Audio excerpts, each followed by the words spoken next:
We're in the home stretch. We've talked a lot about sports bodies. We've talked about athletes. We've talked about the role of people affected, be they athletes, journalists, fans, what have you, in the solution. Why it's important that they are in the solution as we navigate challenges in human rights. And now we're going to talk, and we're going to turn the lens onto states, countries. When I heard states, I didn't know what that meant when I first started to do this. In UN speak, that means countries. And regional bodies. So there are regional bodies around the world that make policies, be they the African Union or the Council of Europe or the Ibero American Council. There are policymaking bodies continentally around the world, and those impact states. And those impact sports bodies directly and indirectly. So we're very, very pleased to have Oliver Dudfield, the head of Sport for Development and Peace from the Commonwealth Secretariat, to help lead us in a discussion around, for those of you who are sports bodies or other actors in sport and human rights, think about what is the role and impact that these policy-making bodies are going to have, and what are they going to start to focus on in the future? What does the future hold as we look forward to what their policy agendas look like when it comes to sport and human rights? So to guide us through that, Oliver, I would love it if you would introduce us to your panel.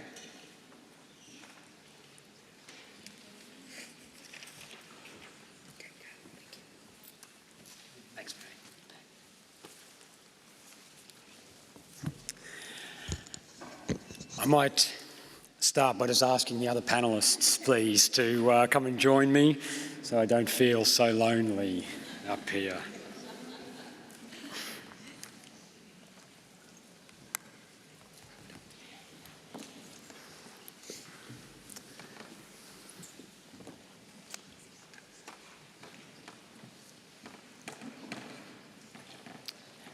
Mark, can you... No, we can.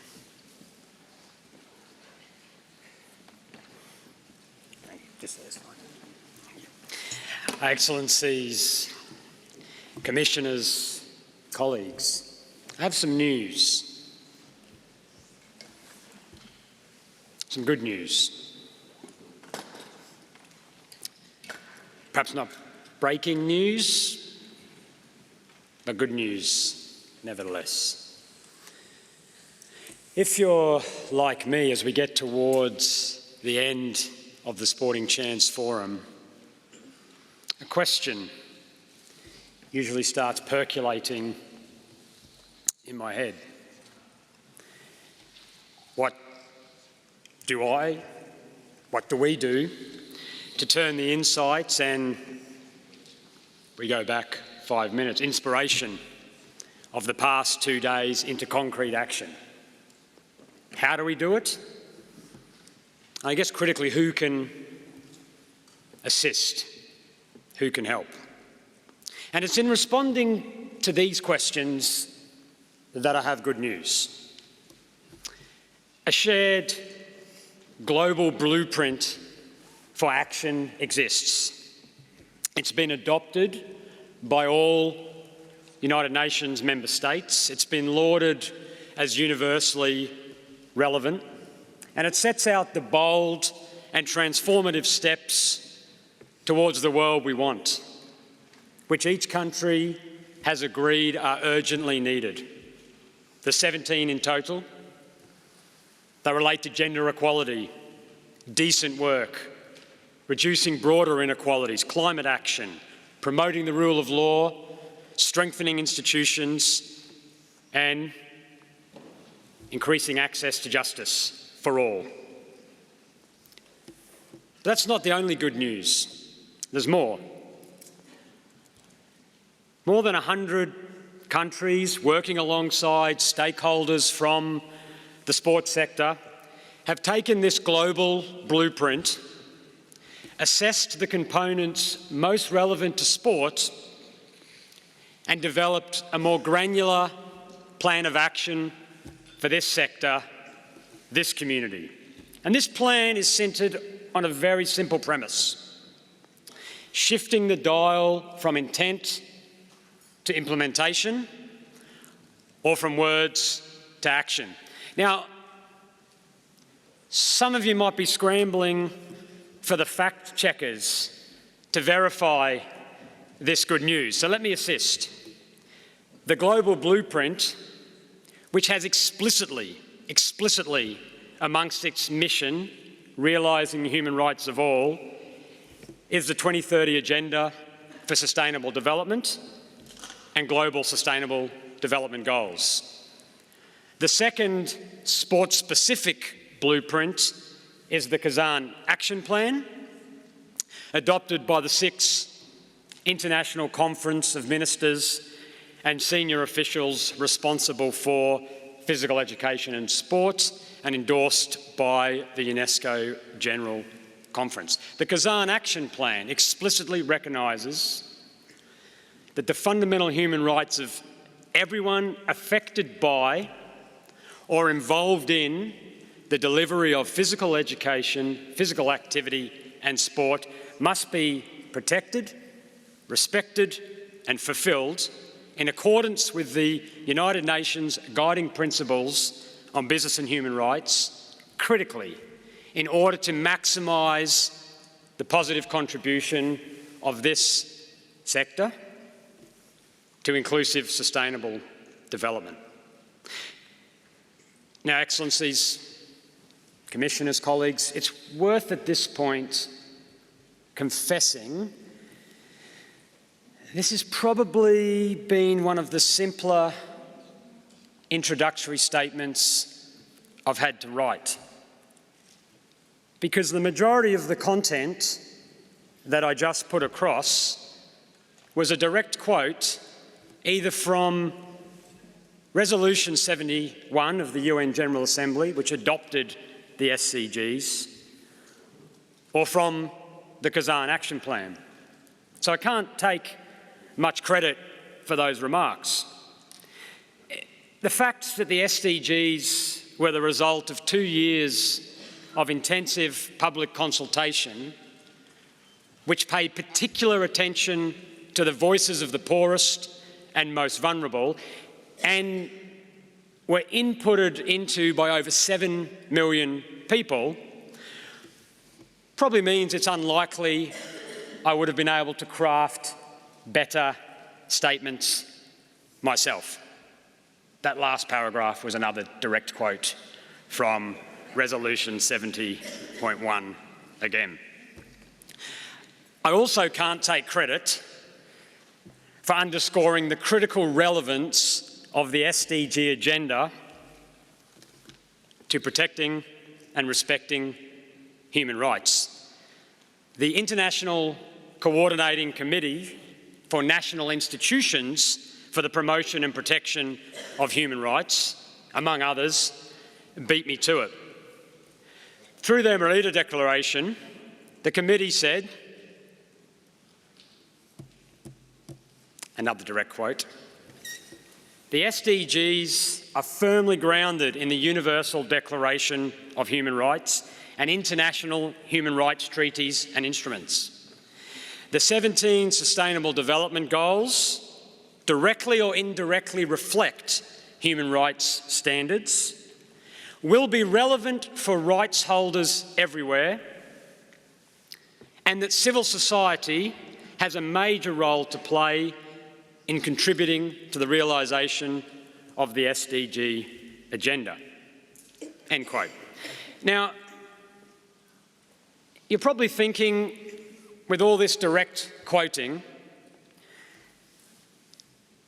the centre could have just handed out those few documents, saved the last 5 minutes, and we could have got straight to the insights from the 5 real leaders in this space seated behind me. But before I do that, I do want to make one individual observation about a specific feature of the sport-related blueprint, the Kazan Action Plan. It isolates specific SDG targets most relevant to sport. But importantly, perhaps most importantly, targets that are relevant in two ways. First, where there's a level of evidence or credible theories of change that sport-based approaches can, in the right circumstances, with the right planning, and for specific community members, make a very valuable contribution to inclusive, sustainable development. But secondly, and why for me this blueprint and the SDGs are so important to our discussions, are the targets relevant to protecting, respecting and realising the rights of those in and around sport, which must be the basis and fundamental start point for sport to make any contribution to inclusive, sustainable development. So a snapshot of these targets. SDG 5.5, end all forms of discrimination against all women and girls everywhere.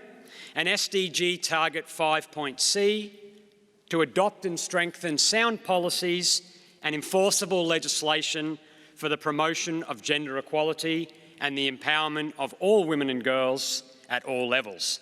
There's two targets. Now consider this morning, the World Health Organization released the first ever global data set on trends for adolescent physical activity. Physical activity is not sport, it's broader, but the data undoubtedly has relevance to sport stakeholders,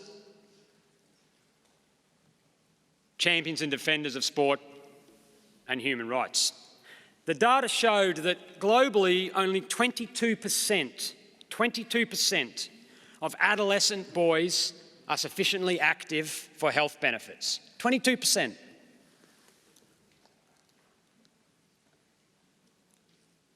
Only 15% of girls are sufficiently active. That difference is greater than 10% between activity levels of adolescent boys and girls in 1 out of every 3 countries. I'm sure I don't need to underscore to this forum the health benefits of regular physical activity.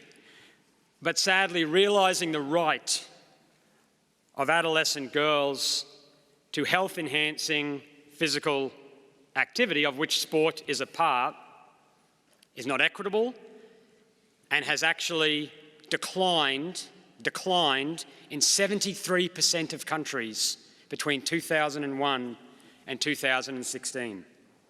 You can look further, SDG 8.8, to protect labour rights and promote safe and secure working environments. SDG 16.6, to develop effective, accountable and transparent institutions. SDG 16.2, to end abuse, exploitation, trafficking and all forms of violence and torture against children. The list can go on, and indeed the specific SDG target level identified in the Kazan Action Plan runs to 36 targeted and interconnected specific SDG targets. Now this has had implications and real relevance for the action of regional bodies, action of government policy, and has been an impetus for action. For example, it's resulted in the 53 heads of government of Commonwealth member states, whose my organisation provides the Secretariat for, committing to maximise the positive impact of sport to the SDGs, and to do so being very explicit that collective action alongside the leadership of the Commonwealth sports movement, is required on good governance, addressing corruption, and on human rights in and through sport. In turn, Commonwealth sports ministers have initiated concrete action on sport and human rights, including the development of a consensus statement, a Commonwealth consensus statement on sport and human rights, for which the Centre is working with us through a Special Advisor, David Rutherford, and I thank them for that support. So then, if we subscribe to the thesis that the SDGs, and by extension the Kazan Action Plan, as outlined by the ICC of national institutions, is relevant for all rights holders everywhere, we start to have an answer to some of the question around the blueprint for what's next. But how? And who can assist beyond the Centre? And so as we move towards the close of the 2019 forum, we want to dive deeper into these two questions, in particularly by unpacking the role and impact of regional bodies and regional collaboration in embedding human rights in sport. To do this, about 11 minutes and 33 seconds after inviting them to the stage, I'm pleased to introduce our panel of leaders. First of all, the Executive Secretary of the Ibero American Sports Council and Secretary of State for Sport and Culture in Spain, Maria Jose Allende.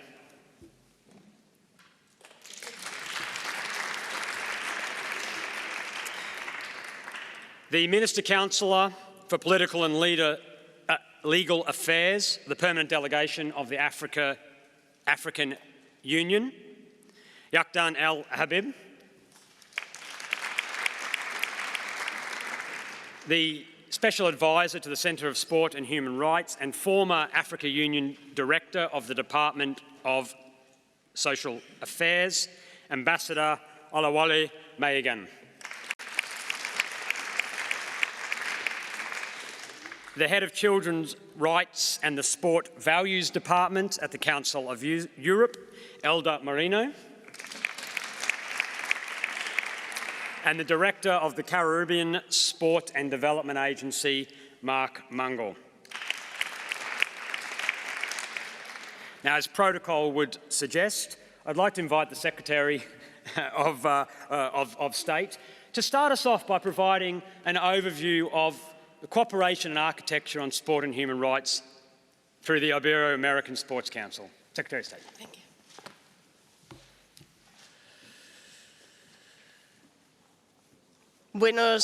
Buenas tardes.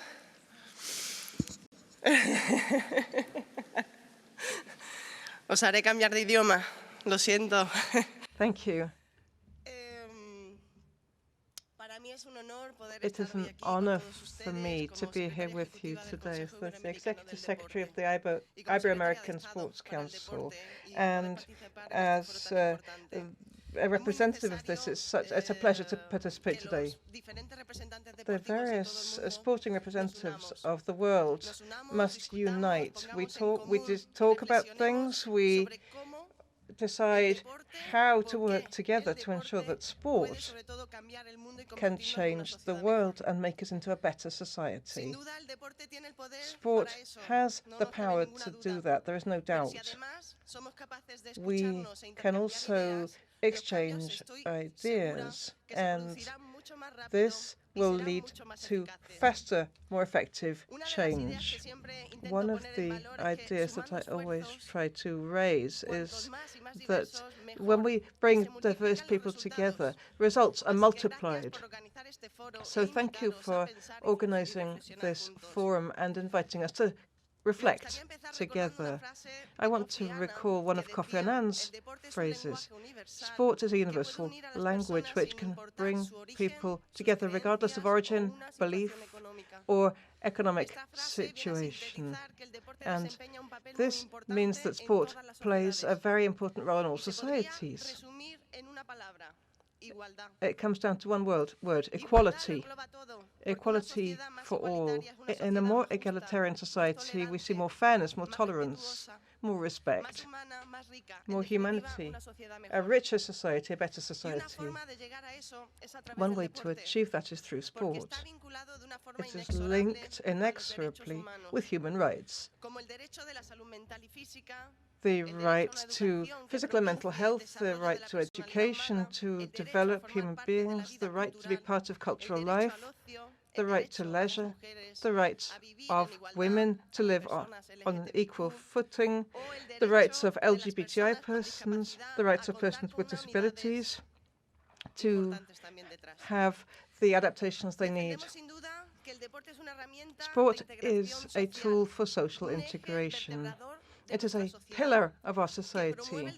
It promotes economic, sustainable development, tolerance, respect, empowerment of women. It is good for health, social inclusion, and many other things. Overall, it is a tool, one of the most effective, valuable tools that we can have in our society. We have to know how to use it through projects, measures, programs, and be aware that sport is an overarching element. It affects all areas of society. What we do brings us a great responsibility. It is so important, therefore, to remember the 2030 agenda. In this path to transformation, there are political commitments. They're universal. The SDGs will give us a lot of help in the future. Here we have 169 measures adopted by countries throughout the world. This is where sport can be a partner in helping us to develop sustainably. How do we want to see our society? A society without poverty, without hunger, a more healthy society with decent work, with responsible consumption, without gender discrimination, with respect for the environment, with less inequality, fairer, more peaceful, more sustainable, more united. We can move forward through sport for all of these objectives. When we look to the future, we can continue to improve things. The values that we transmit are fundamental. It is our leaders who must be able to do this. They must encourage teamwork, effort, sacrifice. This. Okay, thank you. Sorry. I did so fast, sorry. I tried, okay. Como bien decía, as I was saying, we look at SDG 5. This calls for gender equality, real equality between men and women. We need to implement this in sport. Through sport, we see empowerment and leadership of women who can destroy barriers, overcome barriers, overcome certain discriminatory macho cultural practices. Change has started. We see women's sport and the role of women in sport on the increase in recent years. We see more visibility of female sports persons, female managers. I am the first female Secretary of State for Sport in my country, Spain. In the Ibero American Council of 22 countries, we have a lot of female ministers and female holders of important positions.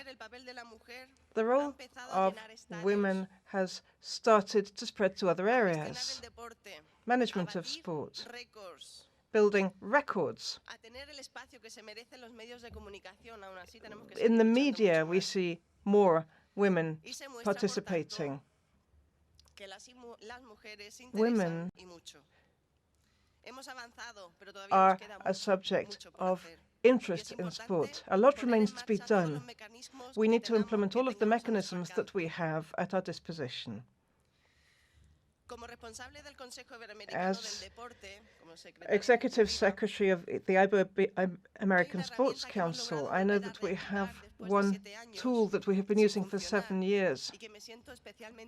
We need to draw on it more, and that is the Ibero American Network for Women in Sport.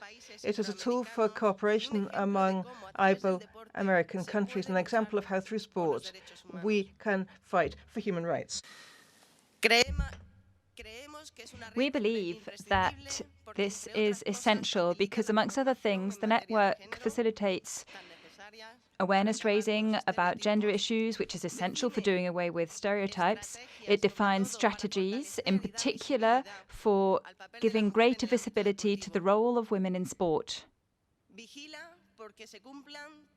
It helps ensure that all international treaties and conventions are implemented, and it promotes an exchange of information between countries on research and training. It allows us to empower women to join forces and be stronger, and this then leads to progress.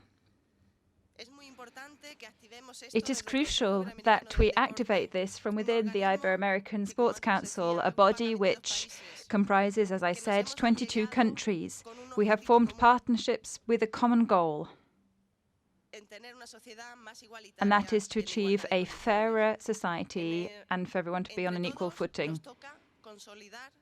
We need to consolidate this network so that the policies of certain countries are held up as an example by others and can serve as a common aspiration towards which we can work together.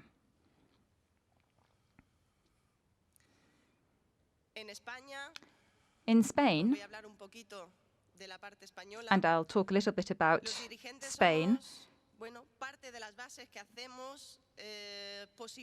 we leaders are part of the mechanism that ensures that things can happen, and we have the power to initiate, promote, and implement projects. As the Executive State for Sport, our commitments have involved modifying the law on sports, working on a new law, a law which is now 30 years old and which is obsolete, needs to be amended, and that's what we're working on. We are also proud of the fact that we have a bill or law aimed at equal rights and at the professionalization of women's sports with equal prizes, and also which aims to expand the access of sport to persons with disabilities to a greater extent. It is important that this be set out in a law. That's essential because laws which actually promote injustice need to be done away with in order to promote a level playing field. I'd like to refer to what Kofi Annan said about equality. The goal is real equality in all fields, because only thus will human rights be guaranteed. This requires a change in mindset, and for that to happen, we need everyone to be on board. What matters is that we are all geared towards achieving the same goals, and that when we join forces, we can achieve great things. That is the best way for speeding up processes and for achieving a better, fairer, and more egalitarian society. Thank you very much.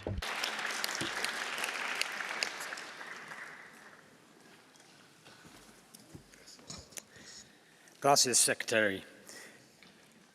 Thank you for giving us a snapshot of the common vision across the 22 member states of the Ibero American Sports Council, and then taking us down to national level in Spain. I think it's a good opportunity now to invite Elda Moreno to the podium to actually give a picture of how continental cooperation interlinks with the national vision and work that the Secretary of State outlined. Elda. Good afternoon. Can you see me? Thank you very much for the invitation. I'm so honored and proud and happy to be here and also in this beautiful room and see the diversity there of a compatriot. I would like to start by introducing briefly the Council of Europe, because I bet that a few of you think that I'm coming from the European Union, but not. I'm coming from the Council of Europe, which is an organization of, next slide please, of 47 member states. No? Yeah, 47 member states, which, you know, the only mission, the main mission, a big mission, is to defend and protect human rights, democracy, and the rule of law. And when we do that, we do not only look inwards to Europe, but we really look outwards at the global family. Next, please. So human rights, democracy, and the rule of law, of course, in sport too. And very early, the Council of Europe has 70 years. This year we are celebrating the 70th anniversary, and very early already we saw that sport could actually be the best of our allies in achieving democracy, rule of law, and human rights. But also we discovered that there are many threats that sport faces, and of course all these threats are threats to people, to societies at large. Next. So if you can focus first in the inside of this triangle, what we have there is with whom we work with. We work with governments. Of course, we are an intergovernmental organization, but we are a very open, extremely open organization. And we work also with parliaments, with regional and local authorities, with civil society in the broadest sense, including sports organizations, and with professional networks. So why are these in the center of this triangle? Is because they are involved in everything, absolutely everything that we do. So what do? We do standard setting. So we prepare treaties. Treaties such as the European Convention on Human Rights, that I guess most of you know. And these treaties, they're built very often, or almost always actually, in the UN global standards. And what we try is to go a little bit deeper and give additional guidance to our member states on issues that need to be addressed. So these standards, these treaties, are important because they legally bind our member states when they ratify them. But also, very importantly, they contain mechanisms, monitoring mechanisms, that are going to look whether these states are implementing or not the standards. And when they do so, they don't only, blame and shame or mostly say, okay, things that are not going okay, but they also spot good practices. They spot challenges that are common to all our states and also identify ways to overcome those challenges. So that's the monitoring. And then we also support through implementation. So because when we spot that there are things that are not working, or when states want to implement the standards that they don't know how, we also support states in their implementation. For instance, we help states to review legislation, to improve policies, to train professionals, to run campaigns, etc. So the good thing is that in all this, in this process, this triangle, all these actors that I referred to are involved. So these are opportunities for every one of you to influence this process and have a say. Next, please.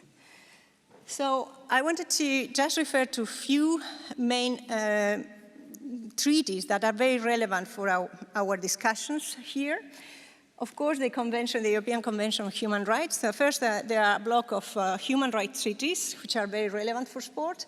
The European Social Charter is about social and economic rights. The Convention Against Trafficking in Human Beings. The Convention to Protect Children from Sexual Exploitation and Sexual Abuse, also called Lanzarote Convention. And the Convention to Prevent and Combat Violence Against Women and Domestic Violence. So these conventions all have their monitoring mechanisms. And of course, you can immediately make the link between what can happen to an athlete, to a construction worker, to a fan, that may be of relevance for this convention. So it is very important to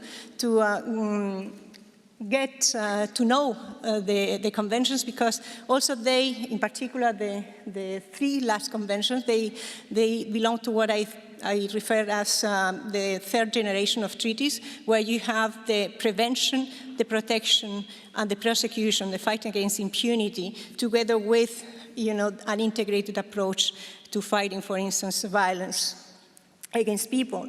And they provide so detailed guidance that these are used as, as golden rules for not only in Europe, but beyond. And I have to say that, well, the Council of Europe these conventions are made in Europe. They are not meant for Europe only. They really can be acceded by any country in the world, and actually we are very happy that we very recently had Tunisia acceding the Lanzarote Convention on exploitation of children, sexual abuse and exploitation of children. And we have a set of sport-related treaties, which are also very important to know. We had the first ever anti-doping convention that was like, the seed for the global anti-doping convention. We have a convention on safety, security, and service at sport events. And we have a convention against the manipulation of sport competitions. And here again, there are many links between what can happen, when it comes to match fixing or violence in a sport event, what kind of human rights related issues may arise. Next, please. So these conventions, so they are legal frameworks, but they also are platforms. So in these platforms, member states come together with also observers, so the civil society and researchers. And this is a list of issues that we are currently looking at, so that you have an idea. For instance, whistleblowers protection in the context of anti-doping, for instance. Abuse of force by the police in the context of violence in stadium. Peer-to-peer violence, also in the practice of sport. Access to justice. In particular, we are looking now at access to justice in the context of anti-doping. Freedom of expression. Also, about fans, freedom of expression, and versus the protection against discrimination, for instance. So we also are working on discrimination against LGBTI people or people belonging to national minorities, racism, etc. So these, again, in this work, these are opportunities for human rights organizations, for civil society, for other international organizations to come and influence and shape together with us the agenda. Next. We also have another platform, which is called EPAS. It's an agreement on sport. And this platform is really particularly interesting because it's about policy setting on sport in Europe. So we have 37 member states in this platform, and we have about 23 sports organizations. So what we do in EPAS is to promote sport policies, and we look at several things, but we are mainly focusing on promoting a safe, inclusive, and ethical sport. And one of the interesting features of EPAS is that it organizes conference of ministers of sports, so that we can really work together and set the agenda far and beyond. Yeah. So some of the issues on which we are working right now is good governance in sport, very, very important issue. Fight against corruption, human rights in sport in general, how to better embed human rights in sport. And we are also focusing on child safeguarding and gender equality. So my main message is that we have a wealth of first opportunities, standards, guidance for, to push the agenda forward, both to the attention of member states, but also sports organizations. So thank you very much.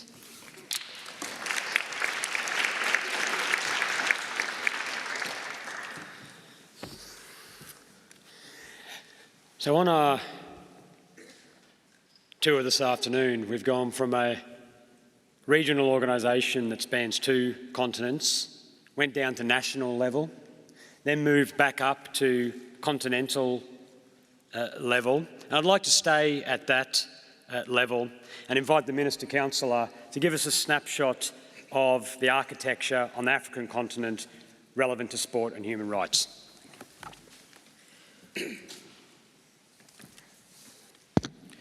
Thank you very much.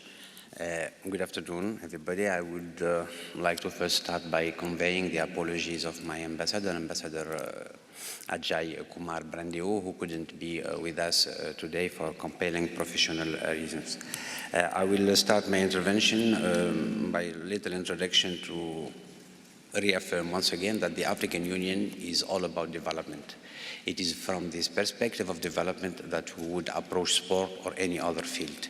It is also through this perspective of development that the African Union Commission and its member states accord the same importance to political and civil rights as well as economic, social and cultural rights. And it is from this perspective that sport will be approached in this presentation. Of course, the development is a right. The development is a human right. There is a discussion about this issue, but it goes beyond the scope of this meeting, so I will not bother you a lot with this aspect of human rights and development. I would just focus on the fact that we look at sport as a vehicle for development. First of all, development of sport is fundamentally the responsibility of each country at national level. It is the primary responsibility of each state to deal with sport and how its youth population will approach this sport or how it will be used as a vehicle for development. When it comes to regional organizations like the African Union, our mandate would be to provide policy coherence, guidance and support for member states to coordinate and strengthen sport development and sport for development through policy documents. The vision of the African Union is to build an integrated, prosperous and peaceful Africa using the best of human and material resources. African Union recognizes sport as physical activity as an effective tool to attain social and economic integration, including broader development goals articulated in Agenda 2063 for the continent. The policy framework for sustainable development of sport in Africa and the architecture for sport in Africa are the 2 main documents developed within the framework of using sport as a tool for development and in advancing the African Union Development Agenda on sport and sport for development. They were also developed to serve, these 2 instruments were developed to serve as a guide for African governments and stakeholders seeking to strengthen the contribution of sport to development and to give due recognition to the central role that governments and non-governmental actors can play in sports. The policy framework for sustainable development of sports in Africa included a goal for coherent policy in sport policy in African member states. It clearly identified the area that member states should focus on in order to create an external environment favorable for helping countries reach their development aspiration. Policy coherence, in our philosophy, is a process of integrating the multiple dimensions of development at all stages of policy making. It is a systematic promotion of mutually reinforcing policy action across government departments and agencies, creating synergy towards achieving some agreed objectives. Sport, being cross-cutting in nature, has been identified as a tool to support development efforts within the Agenda 2063 and the Sustainable Development Goals.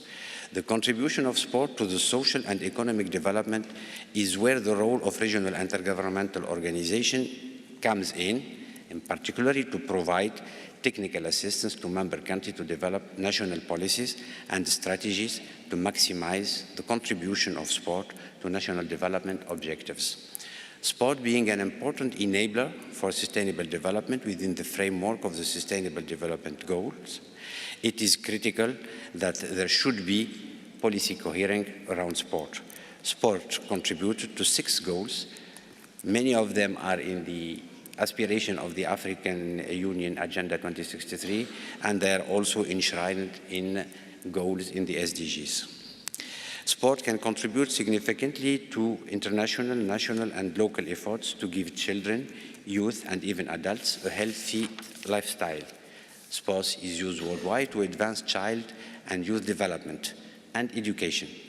The African Union supports its member states on the intentional use of sport as a tool in advancing sustainable development and strengthening governance, gender equality, and the protection and the promotion of human rights.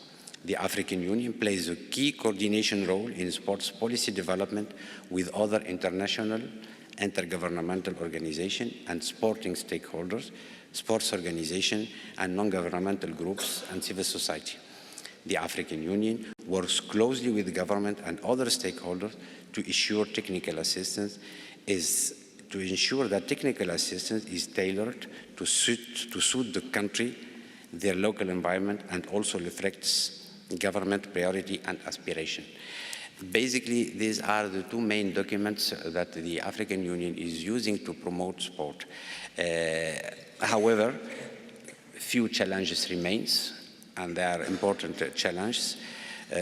We were all advocating for sport to be a vehicle to promote human rights. However, we still see discrimination, racial discrimination within sports.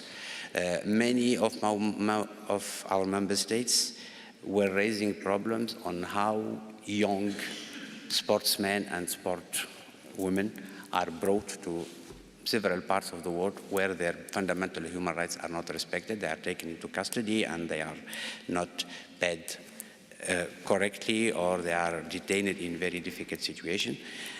We continue to see that through the FIFA, for example, some messages are still advocating for fighting racial discrimination.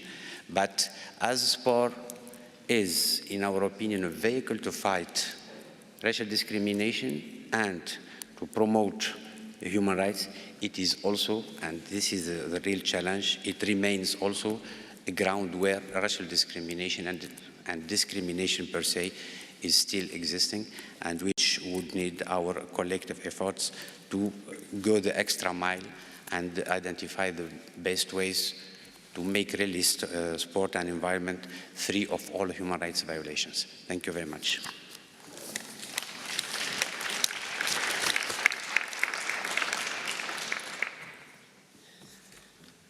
Minister Councillor, you spoke about coherence as a really key theme, namely that the direction of governments, the sports movement, civil society, rights holders is as much synergy as possible and any trade-offs are minimised. I think that's a good opportunity and a bridge to introduce Ambassador Mayigan and ask you to draw on your long career working for both Nigerian government and then the African Union Commission, and now as a special advisor to the Centre of Sport and Human Rights. to give your perspective from a continental angle on that coherence and intersection around multi-stakeholder efforts on the continent. Thank you.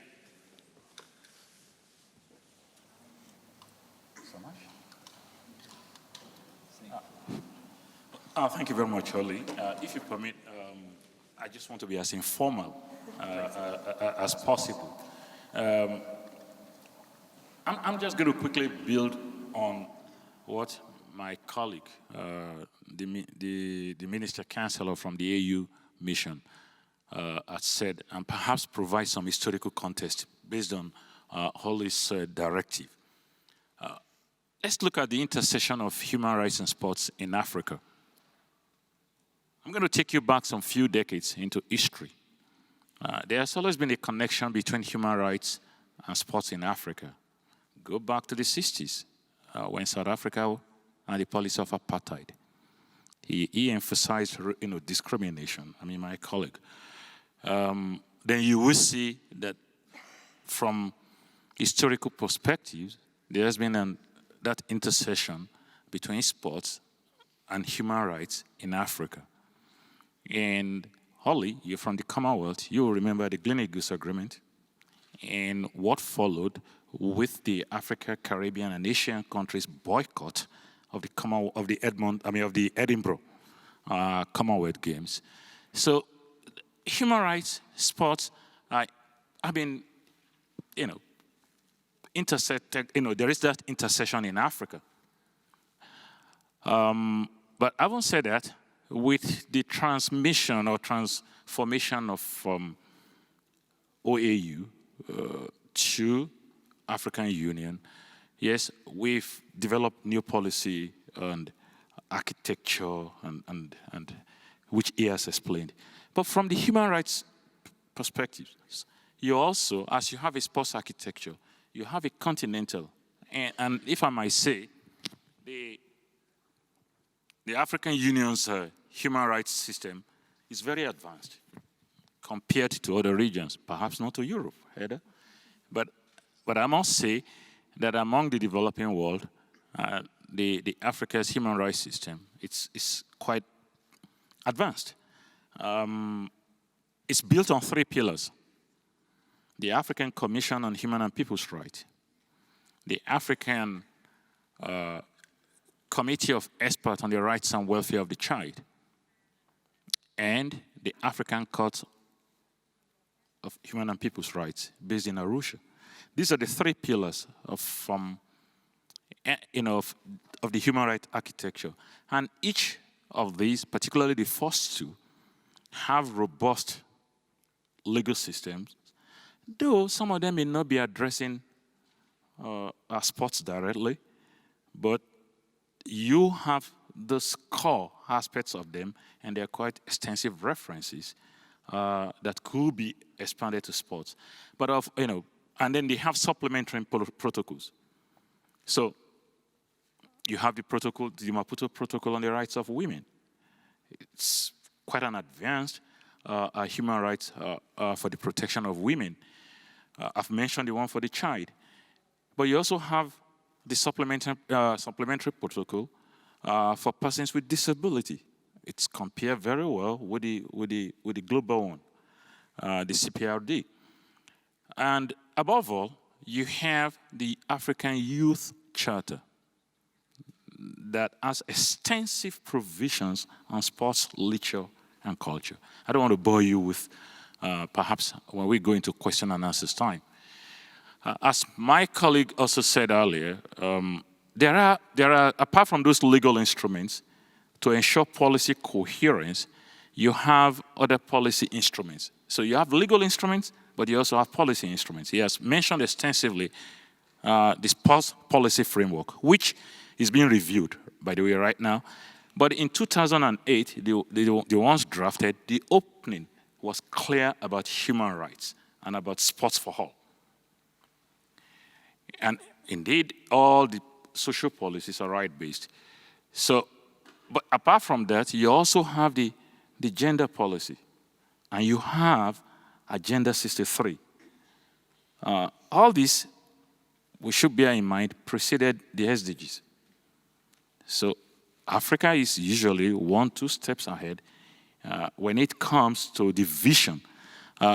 Agenda 2063 has some 2 clear areas, about 4 areas that deal with sports, but 2 of them are very straightforward in terms of the points you've been making about connecting sports with the SDGs and about the social development. And if you permit me, I can just quickly say that Aspiration 3, for example, an Africa of good governance, democracy, respect for human rights, justice, and rule of law. You also have Aspiration 6. I'm talking of Agenda 2063 now. An Africa whose development is people-driven, relying on the potential of the African people, especially its women, youth, and caring for children.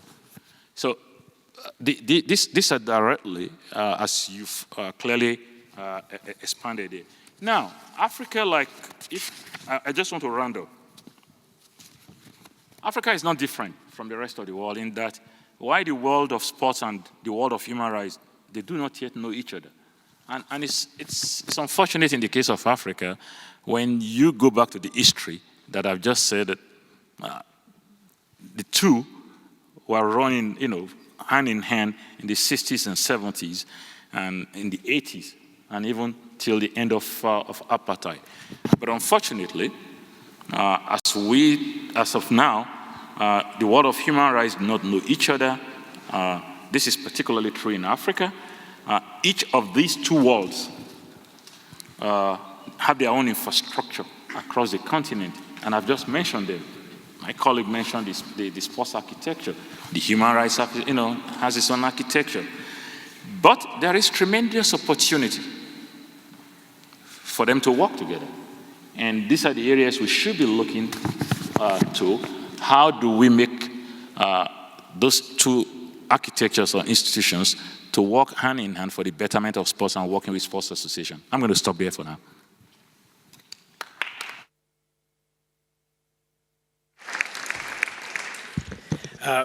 With all protocol observed, I'm now going to follow the lead of my senior and principal and move us to the more informal part of the session. If next door to you, Mr. Mungle, you're prepared to speak from the chair. Yeah. Fantastic. I will ask you, though, to pass the baton of the microphone down this way and take the one that's next to you onto the floor. So we heard that sport and human rights in some contexts don't know each other. But we also heard around regional cooperation, regional mechanism, legal instruments, policy instruments. We've also looked at the intersection of state and government-led regional cooperation to multi-stakeholder, and now I'd like to move us to civil society-driven regional cooperation.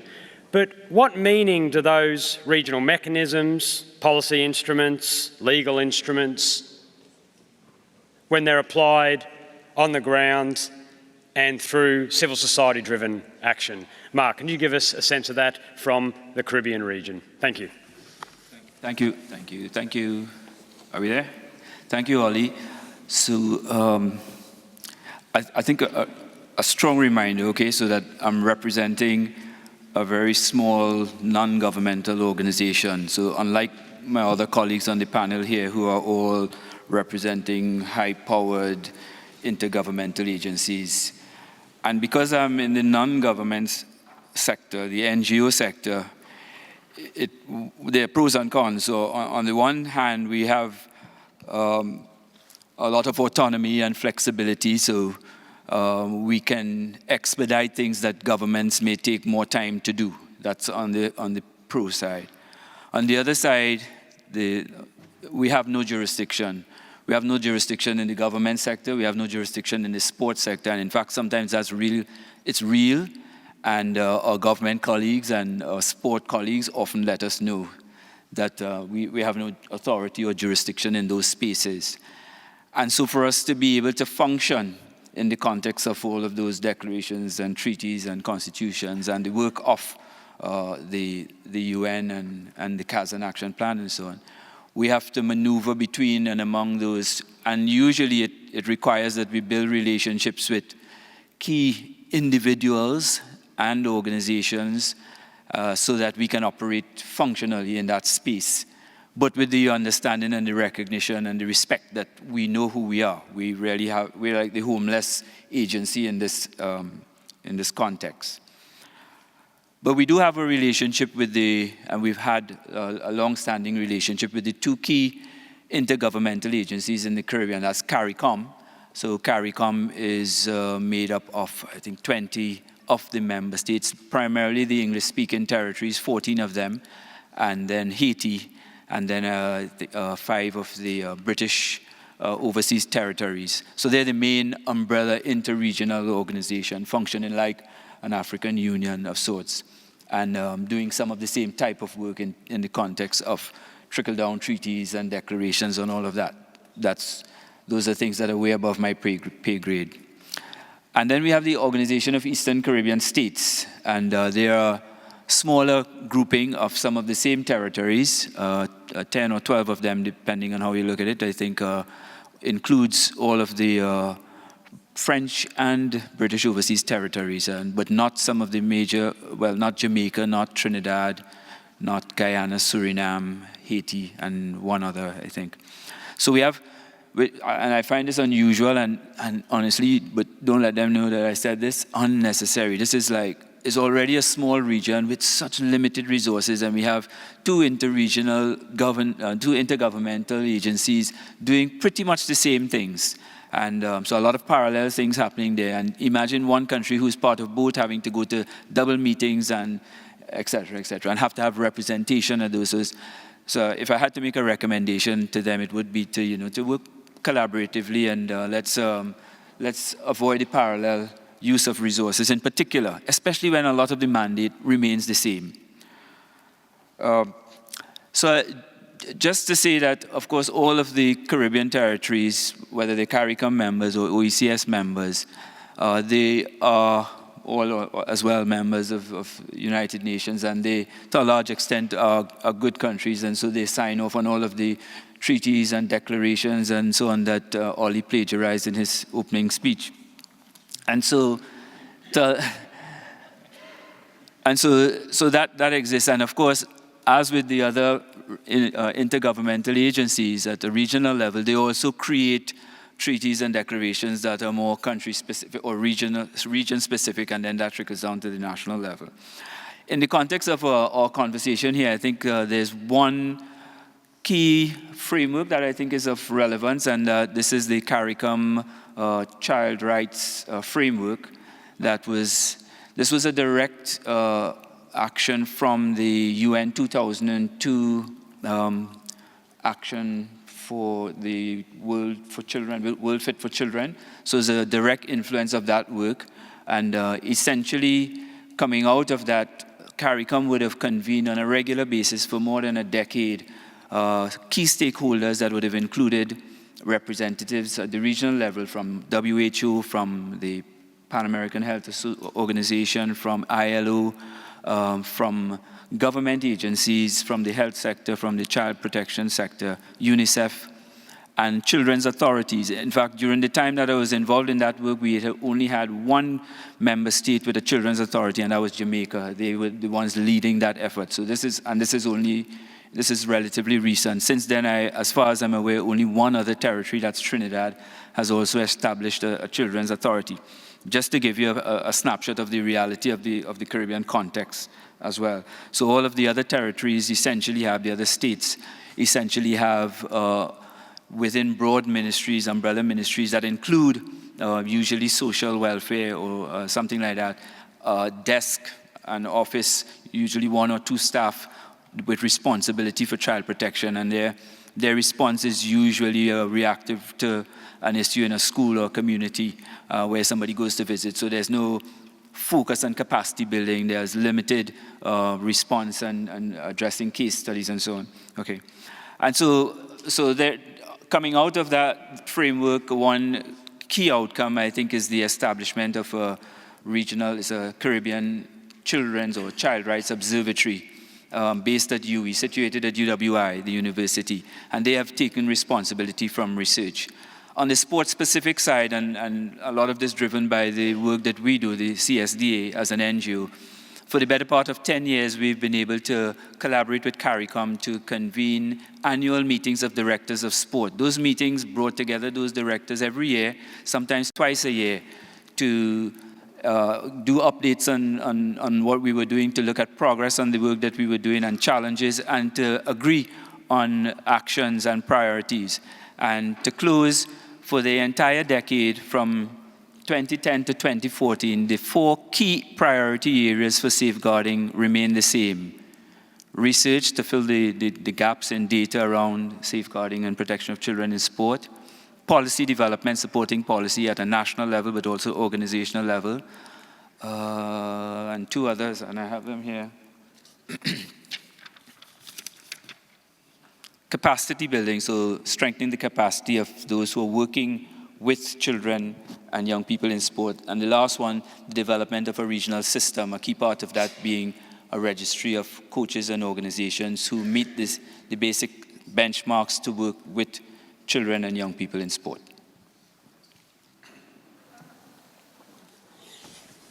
Thank you, Mark. I'm going to do 2 things now. I'm going to ask again if you can pass the one of the microphones to this end. Oh, right.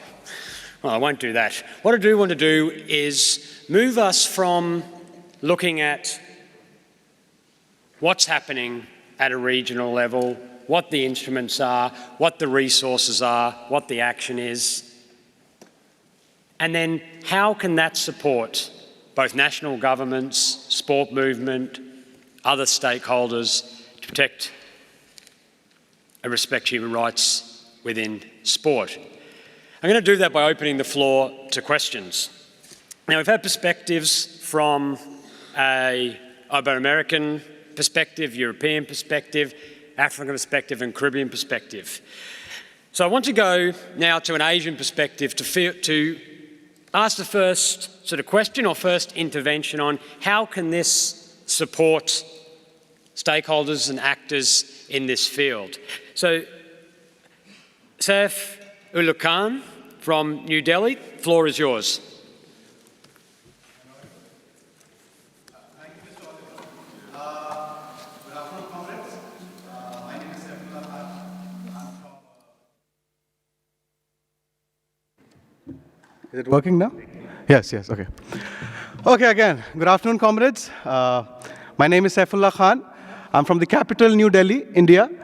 I am a rugby player and work as a development manager at the Indian Rugby Football Union, along with running a Sport for Change organization called Yellow Streets. I'm representing the Asia-Pacific Youth and Sport Task Force, since there's nobody from Asia at the panel. And I'm very thankful to Ms. Amy and Liz for ensuring our right to be heard.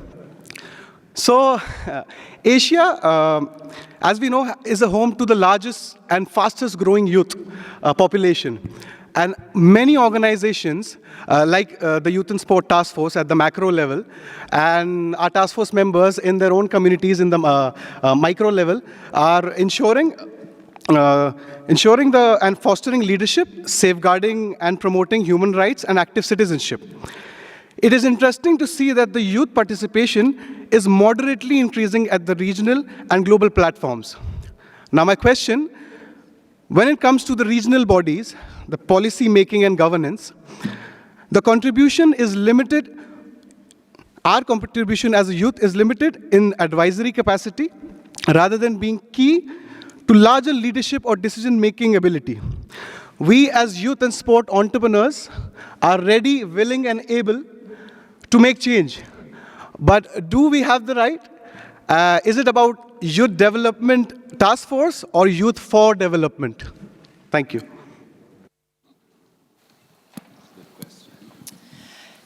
Thank you for opening the questions around or comments around the how so articulately. I might take 1, 2 more questions, and then we will go back to the panel.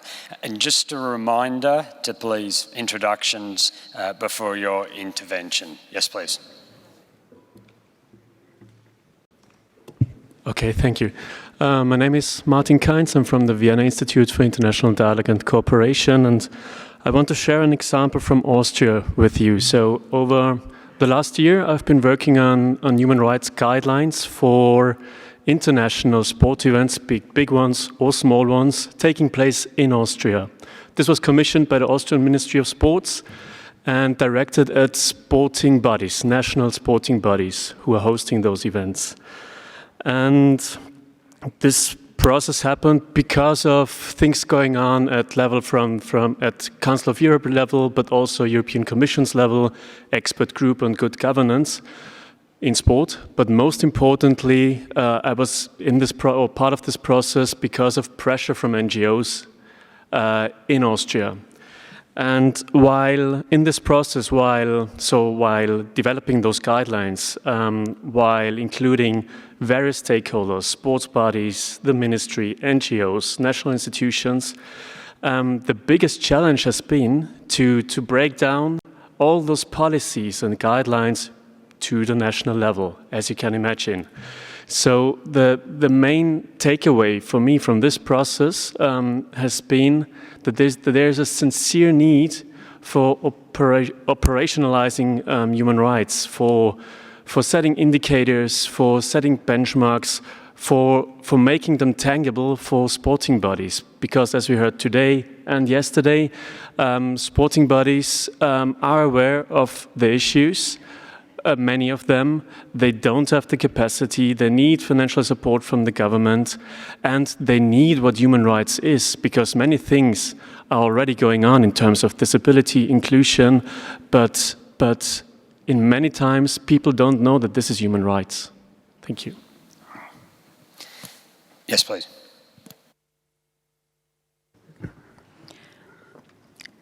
Good afternoon, colleagues. I'm Florette Blackwood, and I'm a technical advisor with the Ministry of Culture, Gender, Entertainment and Sport in Jamaica. Thanks to the panelists for their interventions this afternoon, and I'm really grateful to be here. I would just like to ask the question. We have been talking about sport, but I have not heard the word champions mentioned, neither yesterday nor today.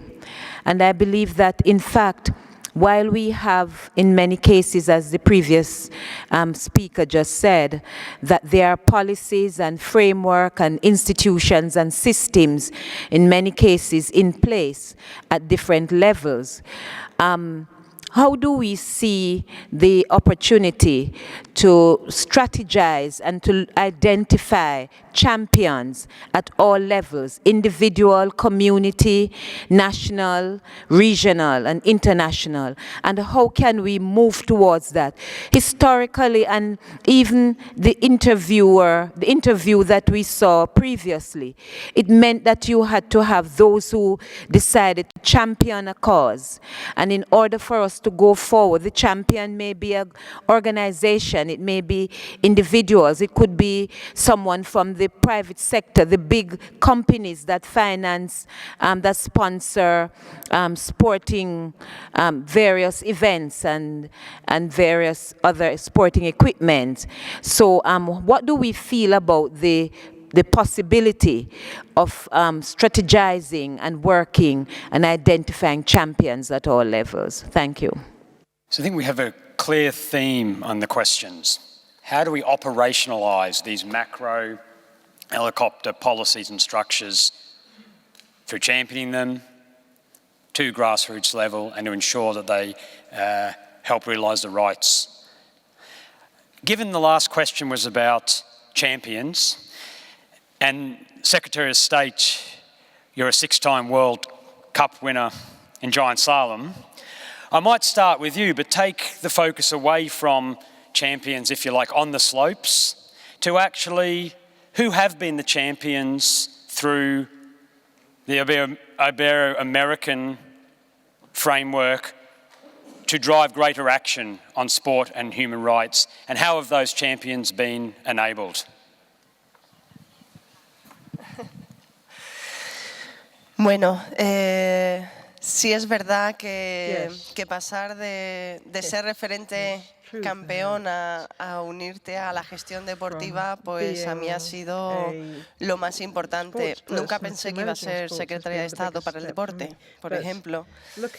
Y ya llegar aquí para un deportista es muy importante porque hemos pasado por la base, pues desde las necesidades más básicas de las federaciones deportives para poder llegar ahora a dar soluciones y que no pase aquello que a mí, bueno, en el camino pues siempre me he quejado mucho del sistema, de por qué las cosas no se hacían de diferente manera.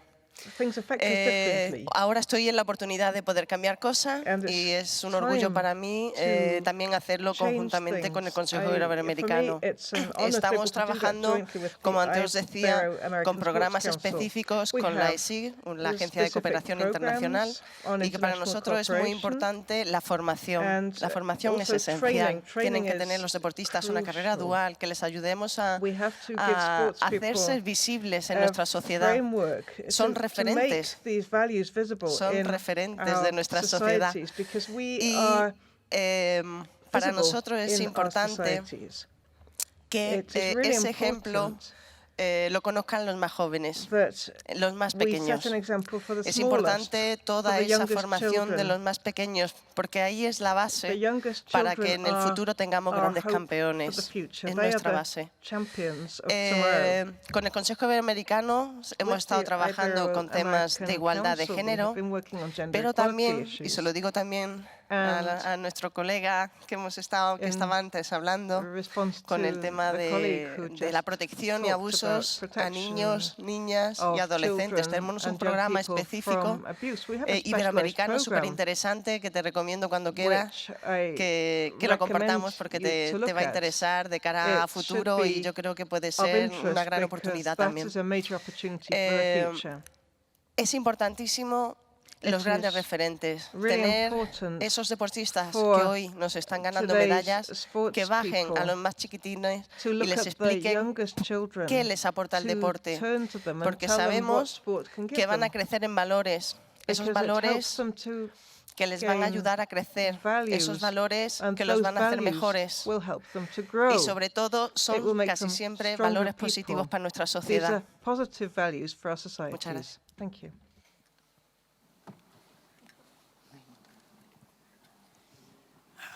Mark, SAFE really set us up for this operationalising question, but with a particular lens on taking the regional and international cooperation around youth participation and leadership in this collective action down to community and grassroots level. How would you respond to his question? Is it youth development or youth for development with that lens?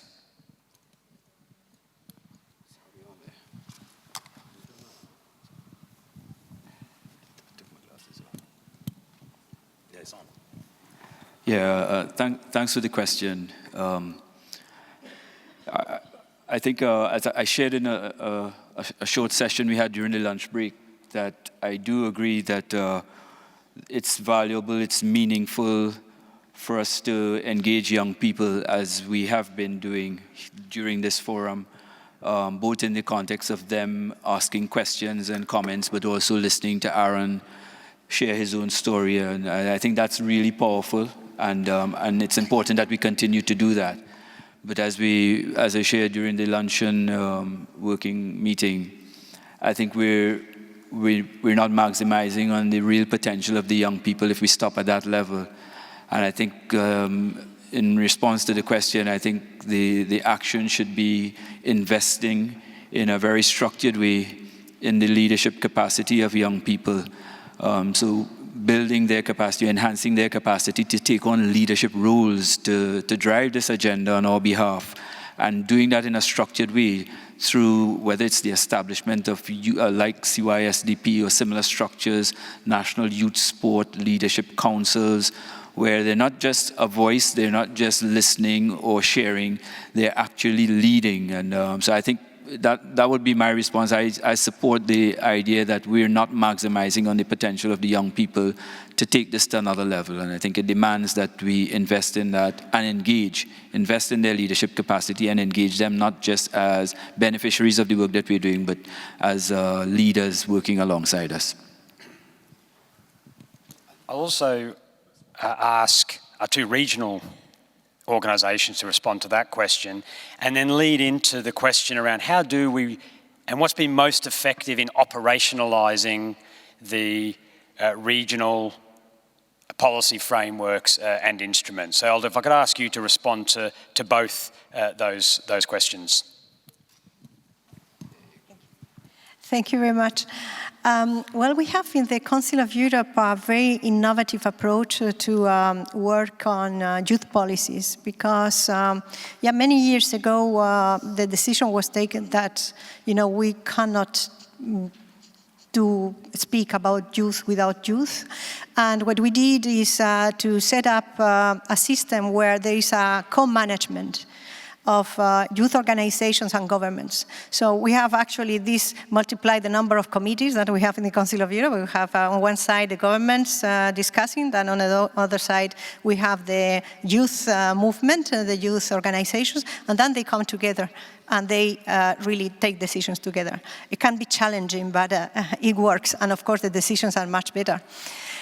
And another thing that we did in this time in the children's rights field, we launched, actually thanks to the lady who is there, Mao de Barbukikyo, when she was Deputy Secretary General, she was the champion on children's rights, the leader.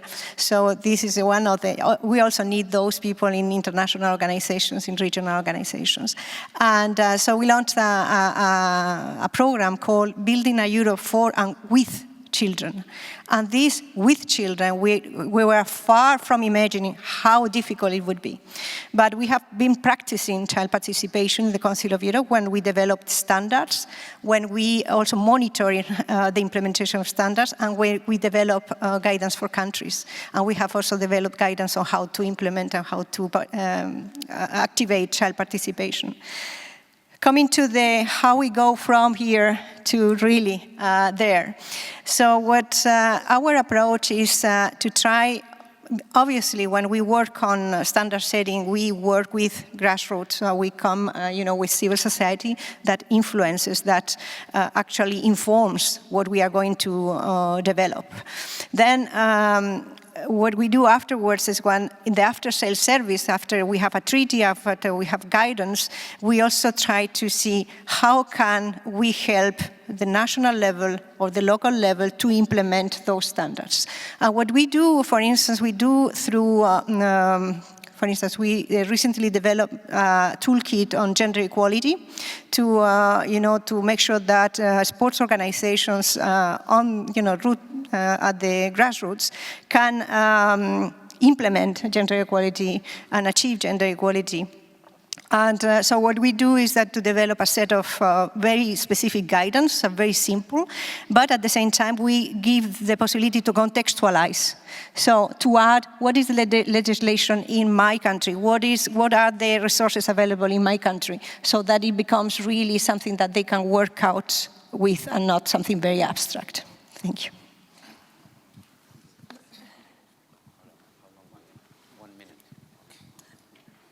Thank you. Thank you. I have three elements. Number one, on the gentleman from India speaking about the role of the youth. Just to inform that since January 2018, the African Union Commission has its special envoy for the youth. It is a new position. It was created by the chairperson of the commission, and she's very, it is a very young lady, which is now, I think, 21 years old, and she's a lady. And then her mandate is enough strong. She reports directly to the chairperson. She has access to all, bodies of the African Union. She can report accordingly. She has open doors in all Africa, so she can get very first-hand information from the youth directly, and it will contribute to to her reports and recommendations that are taken to the highest level in the African Union. So this is maybe can address a little bit your concern about the importance the youth should have in the organization. Then for the gentleman from the Vienna Institute, yeah, I really noticed your efforts in saying human rights guidelines, but at the end of the day, they remain guidelines. When it comes to some of the issues, we don't need only guidelines. We need binding legal instrument. And now, actually, Africa is pushing very strongly to have an additional protocol to the Convention on the Elimination of Racial Discrimination, precisely to address this contemporary and new forms of racial discrimination, including discrimination in sport. The process is not easy. The process is very politicized, but we still continue and we still believe that in some aspects we do need some norm-setting efforts that will be added to existing instruments. Then the second important thing is to reaffirm the importance of international cooperation. None of us can reach the objectives by himself or by herself. It has to be a collective effort where each one has recognized a certain part of responsibility in his part. And the last one on the champions, yeah, we need to do all what we can to identify champion, but don't forget, my sister, we need to protect these champions because they are suffering in many occasions and many situations. I only have 1 minute, so I have to stop here. Thank you. Ambassador Magan, we get into the lift after we finish the session. I asked the question at the start, what next, how, who can help? From that issue of the role of regional organisations, what's your advice to me as we go from floor 1 to floor 6? To finish us off, please.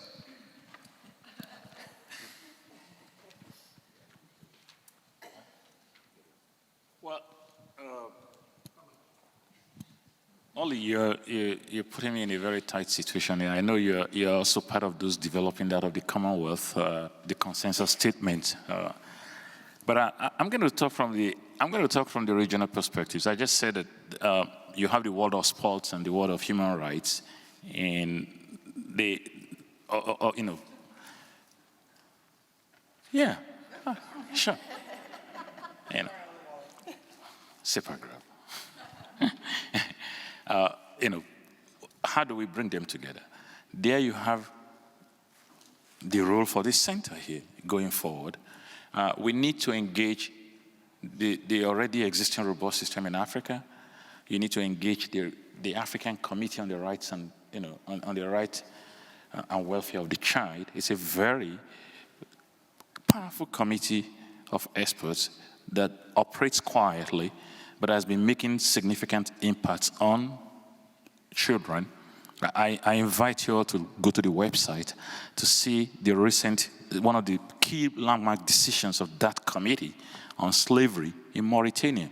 Whereas the Assembly of Heads of States will be shy to do such a thing, whereas the PRC and other policy organs, that organ of the African Union was not hesitant in saying this is slavery.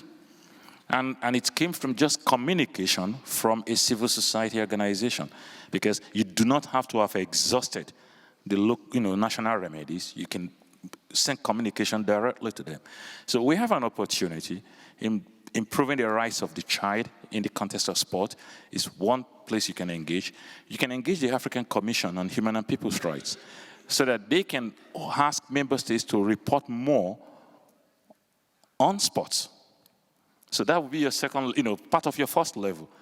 And of course, the African Union Commission is there. They are to ensure policy coherence, as a colleague said, and take a distinction between policy coherence and that of holding member states accountable. So there is tremendous opportunity. Then you have the National Human Rights Institutes. They already work with those two human rights institutions in Banjul and in Addis Ababa. And then you'll be, by that time, you'll be on the second level, getting to the third level. So use the regional organisations as a tool and vehicle to bring together sport and sure, and not human just rights. that. I think we're going to have to. Just a minute, you know, I have something as a lasting impression, Ollie. When the colleague from Jamaica was talking about champions, when it comes to human rights, we all are champions of human rights. We should all be champions of human rights. That's one. Two, as we've seen in Africa, and I'm going to ask our colleagues over there to show us a picture. When we all work collaboratively, we can use sports to promote human rights and promote human rights within sports. I'm going to ask her to show how the African Union, working together with CAF, with UNICEF, with Save the Children and civil society organizations, how they've been promoting the rights of the girl child, using the power of sport to do that. You're going to see, look at the screen, and if you can identify those, you know, that's the women's soccer, the African Nations Cup for women, and that's the game between Cameroon and Egypt. You can see that they are carrying a banner that we are all against the marriage of young girls. That's promoting a fundamental right of the girl child. And thanks to CAF that decided to dedicate the entire competition to ending child marriage and to promoting the rights of, you know. So that's a good example where we all should be champions, where if we work collaboratively with sports federations, with the human rights bodies, and with the intergovernmental organizations, sure, they can be mutually reinforcing. Thank you. Please join me in thanking our panel.